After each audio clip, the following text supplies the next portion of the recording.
Hello students, myself engineer Harman Sikh हूँ और ये आपका आरएसी का सब्जेक्ट है जिसको आप बोलेंगे रेफ्रिजरेशन एंड एयर कंडीशनिंग। हमारे सभी घरों में आजकल रेफ्रिजरेटर और एसी का यूज़ है। तो इस सब्जेक्ट में हम लोग स्टडी करेंगे भी रेफ्रिजरेटर कैसे टेम्परेचर बिलो मेंटेन करता है और हमारे जो फूड प्रोडक्ट है, वेजिटेबल्स है, लॉन्ग टाइम के लिए प्रिजर्व रह सकते हैं। और जो हमारा एसी है कैसे हमारे रूम में टेम्परेचर लो मेंटेन करता है और हम कंफर्टेबल महसूस करते हैं। तो हम आगे चलते हैं। हमारा आज ये फर्स्ट चैप्टर है जिसमें हम स्टडी करेंगे introduction to refrigeration and air conditioning और स्टडी करेंगे यूनिट्स ऑफ रेफ्रिजरेशन के बारे में, सीओपी के बारे में। सीओपी होती है कोफिशिएंट ऑफ परफॉर्मेंस, जो रिवर्स ऑफ एफिशिएंसी होती है। एफिशिएंसी के बारे में आप सभी ने थर्मल में पढ़ा ही है। और नेक्स्ट है हमारे पास प्रिंसिपल्स ऑफ रेफ्रिजरेशन। तो हम आगे चलते हैं इंट्रोडक्शन के साथ। हमारे पास इंट्रोडक्शन है रेफ्रिजरेशन की। रेफ्रिजरेशन हमारा एक रेफ्रिजरेटर जो उसका कैबिन है उसको आप सिस्टम बोलोगे। तो रेफ्रिजरेशन का मेन काम है सिस्टम के टेम्परेचर को लोएस्ट मेंटेन करना और उस सिस्टम की जो हीट है उसको सराउंडिंग में छोड़ना। तो इसमें क्या है, जो रेफ्रिजरेटर है वो सिस्टम की हीट को अब्जॉर्व करेगा, ना कि उसमें एयर सर्कुलेट करेगा। कूल्ड एयर सर्कुलेट नहीं करेगा उसमें। उसमें से जो हमारे फूड प्रोडक्ट है, मिल्क प्रोडक्ट है, वेजिटेबल्स है, फ्रूट्स है, उसमें से हीट को अब्जॉर्व करेगा और सराउंडिंग में छोड़ देगा।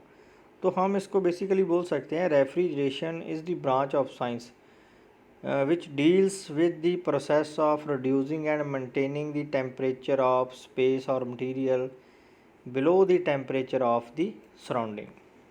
तो अच्छे से समझ आ गया आपको। तो हम आगे चलते हैं। जो हमारा सराउंडिंग है, तो सराउंडिंग हमारे पास क्या है, एटमॉस्फेरिक एयर भी हो सकती है सराउंडिंग। जैसे हमारा रेफ्रिजरेटर, घर में रेफ्रिजरेटर है, मोस्टली हम उसकी हीट को छोड़ते हैं एयर में।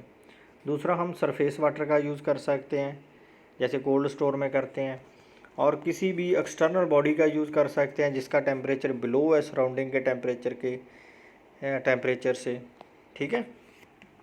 तो जैसे आप लोग आगे देख रहे हो, जो रेफ्रिजरेशन सिस्टम है वो एक सिर्फ कैबिन नहीं है। हमारे रेफ्रिजरेटर का सिस्टम में नंबर ऑफ़ कंपोनेंट्स आ जाते हैं, इक्विपमेंट्स आ जाते हैं, पाइपिंग आ जाती है, कनेक्शंस आ जाते हैं, मोटर आ जाती है। तो पूरे जो कंपोनेंट्स हैं वो एक साइकिल में जुड़े होते हैं और उसको वो सीक्वेंस वाइज है, उसको आप आगे पीछे नहीं कर सकते। तो फिर ही एक रेफ्रिजरेशन का साइकिल बनेगा। जैसे हम आगे स्टडी करेंगे रेफ्रिजरेशन साइकिल के बारे में। रेफ्रिजरेशन साइकिल क्या है भी, जो पूरा रेफ्रिजरेशन का प्रोसेस स्टार्ट होना है, कहाँ से कूलिंग प्रोड्यूस होनी है और कहाँ पे हीट निकालनी है, और कूलिंग का टेम्परेचर और जो हीटिंग का टेम्परेचर उसको मेंटेन करना है। उसके मेन 4 कंपोनेंट है हमारे पास, जैसे आप यहाँ पर देख रहे हो। When A refrigerant undergoes A series of process like evaporation, compression, condensation, throttling and expansion. तो हम यहाँ पर देख रहे हैं भी जो हमारा रेफ्रिजरेटर है उसके मेन 4 कंपोनेंट है, evaporator, compressor, condenser and expansion. और इसको आप इस सीरियल में ही फॉलो करेंगे, इसको आप आगे पीछे नहीं कर सकते। जैसे हम आगे चलते हैं, ये हमारे पास एक सिंपल डायग्राम है जो शो कर रही है। ये हमारा कैबिन है रेफ्रिजरेटर का और कैबिन में हमारे फूड प्रोडक्ट पड़े हैं। ठीक है। और एवेपोरेटर ने क्या करना है, उसमें कूलिंग प्रोड्यूस करनी है, उसमें से हीट निकालनी है। ये एरो आपको शो कर रहा है, हीट निकाल रहा है। और कंडेंसिंग यूनिट उसी हीट को बाहर की तरफ सराउंडिंग में छोड़ रहा है। तो हम आगे चलते हैं। हमारे पास है refrigeration cycles are classified mainly into the followings. हमारे पास नंबर ऑफ़ रेफ्रिजरेशन साइकिल्स है जिसका हम यूज़ करेंगे। जैसे फर्स्ट है vapour compression refrigeration cycle, second है vapour absorption refrigeration cycle, air refrigeration cycle and steam jet refrigeration cycle. और इन अलग अलग साइकिल्स को हम नेक्स्ट चैप्टर वाइज स्टडी करेंगे। तो हम आगे चलते हैं। नेक्स्ट हमारे पास इंट्रोडक्शन है एसी की, एयर कंडीशनिंग। तो एसी की बात करते हैं। जो हमारा रूम में एसी लगा है उसका मेन काम है ह्यूमिडिटी को कंट्रोल करना, वेंटिलेशन करना, टेम्परेचर ऑफ बिल्डिंग और व्हीकल का लो मेंटेन करना, ताकि जो उसमें ह्यूमन है, पीपल्स है, वो कंफर्ट महसूस कर सके। तो एसी का मेन काम है ह्यूमन को कंफर्ट महसूस कराना, और उस एरिया क्या है, हमारी जो स्पेस है उसका जो टेम्परेचर है बिलो मेंटेन करना है एट दी कंफर्टेबल पोजीशन के ऊपर। ठीक है, तो वो उसमें से ह्यूमिडिटी निकालेगा, एयर की वेंटिलेशन भी करेगा और टेम्परेचर को मेंटेन भी करेगा। तो हम आगे चलते हैं। मेजर पार्ट्स है हमारे एसी के सेम है as like as refrigerator, evaporator है हमारे पास, कंप्रेसर है, कंडेंसर है, एक्सपेंशन वाल्व है। तो इसका सीरियल ऑर्डर आप चेंज नहीं कर सकते, ऐसे ही चलेंगे। नेक्स्ट चलते हैं हम आगे। ये हमारी सिंपल एक एसी की वर्किंग की डायग्राम है। जैसे आप देख रहे हो, हमारा जो फर्स्ट कंपोनेंट है वो है एवेपोरेटर। तो एवेपोरेटर कहाँ पर लगा है, जो हमारा रूम का इनलेट पोर्शन है जिसमें से एयर रूम में एंटर होती है, एसी की ग्रिल है, वो मेन है इसका एवेपोरेटर। ये आप देख रहे हो ब्लू एरो के साथ, आप देख रहे हो भी जो कूल्ड एयर रूम में एंटर कर रही है, और ये एरो भी आपको ईजिली शो कर रहे हैं भी उसका आगे फ्लो है कंप्रेसर के पास। कंप्रेसर ने क्या करना है, हमारे जो रूम की एयर है उसको अपनी तरफ एवेपोरेटर के थ्रू खींचना है और उसको कंप्रेसर में लेकर जाना है, और कंप्रेसर ने क्या करना है, उसको उसका प्रेशर है जो इंक्रीज़ कर देना है और उसको ले जाएगा कंडेंसर के पास। और कंडेंसर का जो एरो आप देख रहे हो रेड है, इसका मतलब उसका टेम्परेचर हाई है। कम कुछ तो टेम्परेचर पहले रूम की एयर का हाई था, और दूसरा क्या है, जब कंप्रेसर में पहुंचा तो कंप्रेसर ने उसको फोर्स लगाई और उसका प्रेशर और टेम्परेचर और इंक्रीज़ हो गया। तो कंडेंसर ने उसी टेम्परेचर को रिमूव करके, उसी एयर को प्यूरीफाई करके नेक्स्ट आगे लेकर जाना है एक्सपेंशन वाल्व के साथ पास। एक्सपेंशन वाल्व का मेन काम है टेम्परेचर और प्रेशर को कंट्रोल करना, ताकि रिक्वायर्ड टेम्परेचर एंड प्रेशर आगे एवेपोरेटर में जा सके और उसका आगे यूज़ हो सके। जैसे आप देख रहे हो एरो आपको इजीली शो कर रहा है फ्लो ऑफ एयर और वर्किंग ऑफ हमारे एसी की, ये आपको इजीली शो कर रहा है।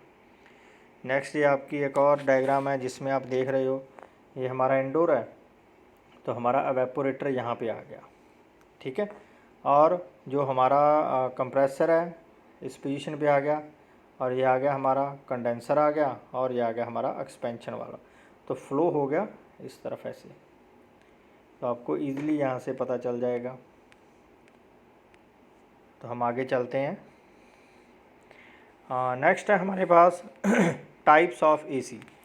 3 टाइप्स है हमारे पास एसी के, विंडो एसी, स्प्लिट एसी, ये दोनों आपने नॉर्मल देखे ही हैं, और सेंट्रल एसी, इसको आप सेंट्रल यूनिट भी बोल सकते हो। ये बड़ी बिल्डिंग्स है, जैसे कोई हॉल वगैरह है, होटल है, रेस्टोरेंट है, उनके बड़े हॉल्स में लगे होते हैं, तो इसे बोलेंगे आप सेंट्रल यूनिट एसी। नेक्स्ट चलते हैं हमारे पास। हमारा नेक्स्ट आर्टिकल है यूनिट्स ऑफ रेफ्रिजरेशन।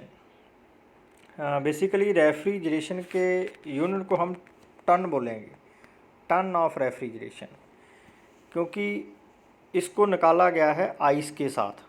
जैसे आप देख रहे हो, a ton of refrigeration is defined as the amount of refrigeration effect produced by uniform melting of 1 ton, 1 ton में आते हैं 1000 kilogram, 1 ton of ice from and at 0 degree Celsius in 24 our.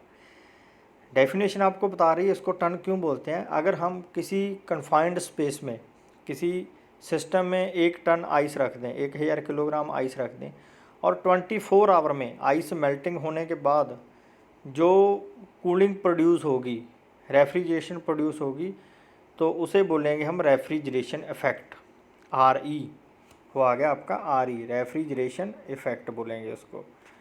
तो इसीलिए रेफ्रिजरेशन के unit है उनको हम ton बोलेंगे। तो अच्छे से पता चल गया आपको। आगे चलते हैं। जैसे ये सिंपल डायग्राम है, जैसे मैंने आपको बताया, 1 टन आइस हमने रखी है और वार्म एयर आ रही है और आइस के साथ कांटेक्ट करके एयर ठंडे में चेंज हो रही है और आइस मेल्ट हो रही है यहाँ पे। ठीक है, तो 1 टन आइस जो कूलिंग एयर, जो कूलिंग रेफ्रिजरेंट इफेक्ट प्रोड्यूस करेगी, उसे बोलेंगे RE रेफ्रिजरेशन इफेक्ट। तो रेफ्रिजरेशन के यूनिट आगे टन में। तो आगे चलते हैं हम। तो यहाँ पे हमारा नेक्स्ट आर्टिकल है, नेक्स्ट टॉपिक है हमारा COP। COP होता है coefficient of performance. Coefficient of performance होता है भी हमारे रेफ्रिजरेटर ने कितना काम किया, कितना कूलिंग इफेक्ट प्रोड्यूस किया, उसको हम बोलेंगे COP। रेफ्रिजरेंट इफेक्ट जो प्रोड्यूस है उसे हम बोलेंगे COP। तो COP की रेशो है हमारे पास Q/W।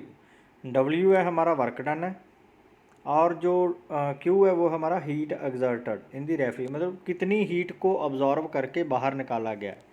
तो Q को आप बेसिकली बोल सकते हो RE रेफ्रिजरेशन इफेक्ट। तो इसको आप लिख भी सकते हो RE upon work done. COP हमारा हो गया refrigeration effect upon work done. तो नेक्स्ट हमारा आर्टिकल है, टॉपिक है प्रिंसिपल ऑफ रेफ्रिजरेशन।